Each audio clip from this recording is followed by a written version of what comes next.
ကိုပြန်ရှာတွေ့အောင်ဘယ်လိုလုပ်ကြမလဲလက်လွတ်လိုက်ခြင်းရဲ့တစ်ဖက်မှာတဲ့ကိုလှပတဲ့စံကျင်ဘက်အမှန်တရားတစ်ခုရှိပါတယ်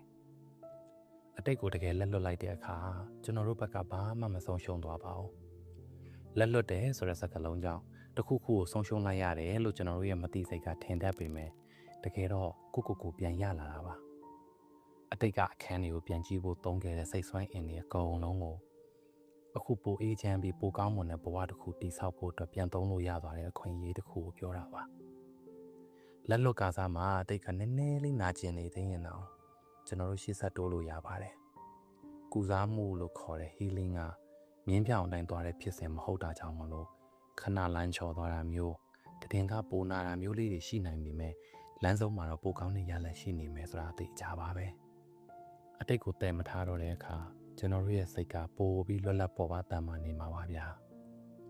ဒီနေ့နေ့နဲ့ပတ်သက်ပြီးတော့လေခင်ဗျားတို့ရဲ့အမြင်တွေအတွေ့အကြုံတွေကို comment မှာမျှဝေသွားလို့ရပါတယ်ကျေးဇူးတင်ပါတယ်